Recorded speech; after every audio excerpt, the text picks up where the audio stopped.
Okay, so my name is Tommy Heffernan, and my topic today is a cow-centred approach for the modern dairy industry. And a huge thank you to Nuffield Ireland for this opportunity. And I suppose Nuffield is a leadership programme, and it asks us to ask good questions, to challenge ourselves, and to challenge the perceptions we have of agriculture in the industry. And hopefully, what I have to say is quite simple, but challenge you as well today. But what it really does, it gives you a window to global agriculture. And what I saw sort of shocked me, how perceptions and science are so far apart. Our consumers now are working in emotions. And social license, our permission to farm, and how much pressure it's under in developed countries. The modern consumer being so disconnected from where their food comes from. And I met hundreds of scientists, but it was two farmers that were defining moments in my journey. I went off to look at human-cow interaction and how that could improve farm performance. But I realised without the consumer that there might be no industry. And I thought about what are the solutions, particularly with lab-grown protein, synthetic biology. Is the cow the solution herself? On my travels, I learned lots of things, and some of them pretty simple. In Germany, it was about social licence or permission to farm. And I was really struck by my first farmer when I sat at his kitchen table and he had tears in his eyes as he described his children being ostracised in school simply because they were farmers. And it made me think, how do we get here? In the UK, I looked at antibiotic usage and how they're improving welfare. In America, it was about trying to get people to work on farms, get the right people in, the wrong people out. In China and Asia, of course, it was about demand. But don't be fooled. In premium markets, the Asian consumer is very discerning about welfare. In Holland, it was about my cow signals and back to understanding the cow biology that I love. But it was a different farmer that gave me hope in Holland. And I remember standing in his yard with the hair standing in the back of my neck as he described his cow-centred business. And I was actually even emotional when I was thanking him. He really gave me hope for the future of dairy farming. And he put an idea into my head.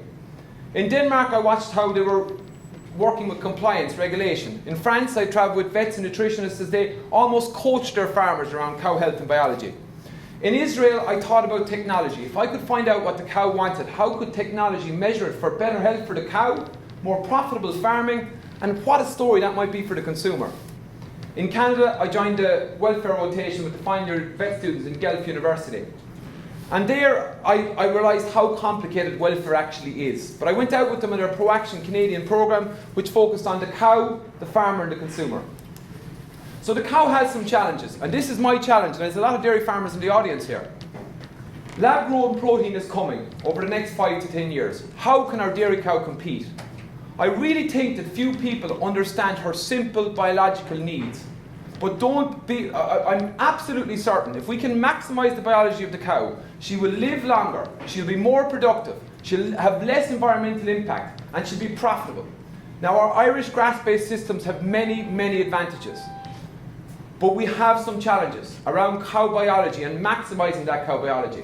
A cow in her lactation cycle has a metabolic sprint around calving time. And we've got to do better. It's a real bottleneck as we transition cows on some farms. You'll read in my report all sorts of simple cow biology, but I just want to make one example of something really simple. A cow moves at 2.5 to 3 kilometres an hour. She picks her front foot and follows with her back foot. If we push her past 3 kilometres an hour, she lifts her head, and that's when she stands on the stone. That's when she gets laid. So understanding simple biology can make a huge difference. So how can we apply the cow-centred approach? Of course, the genetics must match the system, but we must fundamentally understand the normal biology. And this is where cow signals come in, and you'll read about this in my report. And I talk about a stress gap, and that's where the cow wants to be. She's a pretty simple animal, versus where she is in a system. And the further they are apart, the more there is issues. And really, disease is often a function of this stress gap. And cows are simple. They like to spend their day either lying, ruminating, feeding, maybe milking, and that varies inside or outside. But the further she is from that, the more stress in the system. And this is when I thought about technology, how technology will have a role in the future, picking up the sick cow, making farmers more profitable. But what about that story for consumers? I have no doubt about it. Our biggest challenge in farming is farmer sustainability. And even though I'm a vet, I was absolutely taken with all these negative perceptions of farming at the moment, the impact it's having on well-being of farmers globally. I think we need positivity in farming. I believe a cow-centred approach for farmers will create a positive environment to attract people into. Human-cow interaction is key for cow happiness and health, but also happy, healthy cows will have a very positive impact on the people they work with. Professor Brendan Fraser in British Columbia, he talks about professionalism in farming to combat some of the negative perceptions, and I think a cow-centred approach with cow biology and cow signals a key part of that. And of course the audience is going to say to me, we have a global population increasing by 2050 by 50%, we need all this food. But social licence is a different thing. Permission to farm is a much more emotive thing. I believe a cow-centred approach can marry these two challenges together. To the industry, to our industry, we must be careful not to focus on buzzwords, but actually provide real solutions to farmers. No grey areas. We need to be transparent. We must avoid the wrong people working with cows. I'll talk about psychometric checks in a minute. Education, of course, will solve most problems, but it must be the right education. I think we have to go back to basics on simple cow biology. And this is my big question today. What is good welfare? It's time to set a standard. Just quickly on psychometric checks.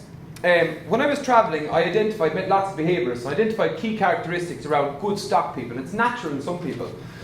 And I suppose I came up with the idea of doing a psychometric test to identify good people working with cows and identify unsuitable people working with animals. And then I suppose it's not so much unsuitable, people that need more training just. So it's just something else we can be thinking about. This is my key question.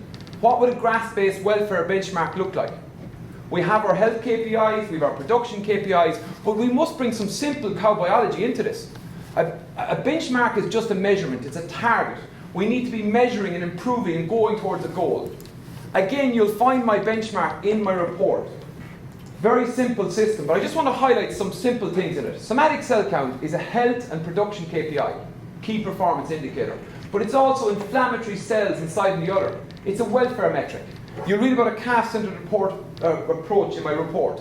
But the key metric of our farms of the future is going to be longevity, keeping our cows on the farm. Of course the genetics must be right, but if we maximise biology, a cow will stay in the system longer, be more profitable, have less environmental impact, and I think that's where we need to go.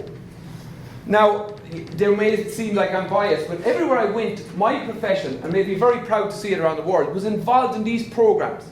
They had the benchmarks and it was regular visits. Of course there was systems, but like these regular visits coupled with a goal and a benchmark can improve environmental efficiency, can reduce the need for antibiotics, a challenge I saw globally, can improve welfare, but most importantly for primary producers, improve profitability. This is the hard bit, this is the bit that gives everyone the sore head, thinking about consumers. We primarily need profitable primary producers, and I like the idea of professionalism, but unfortunately for us all, the consumer is still king. They've left science behind them, and now it's emotions, and they're very emotive. The story must be about the cow and the farmer. And I think we already have the key ingredients of that story. But I will make one stark warning. And that is this consumer stress gap. Is when the stories and the realities simply don't match up. A cow-centred approach must be realistic about the realities of farming, and farming is not easy. It must portray the right images of farming. So my recommendations. We need to set a benchmark for welfare for the Irish grass-based system. I feel from the countries I travel to, the veterinary involvement for these programs is key. Cow signals and simple cow biology should be a key component of farmer and veterinary education. The use of wearable technology to improve cow health, but also to improve farmer profitability. And think about the story we need to tell the consumers. Develop a psychometric test for people to work with animals. Identify unsuitable candidates, but more importantly, identify people who simply need some more training. We must support primary producers and promoting a cow-centred approach to the consumer of the future. Trial an Irish milk brand looking at a cow-centred approach. And we need to do more work simply on antibiotic resistance in Irish farms. I'd like to thank the sponsors. Of course, without them this wouldn't have happened. Nuffield Ireland, again, this has been an incredible experience. And it's really been about meeting all these people and getting different views from around the world.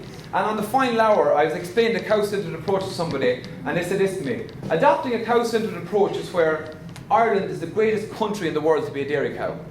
And I think if Ireland is the greatest country in the world to be a dairy cow, it might just be the greatest country in the world to be a dairy farmer.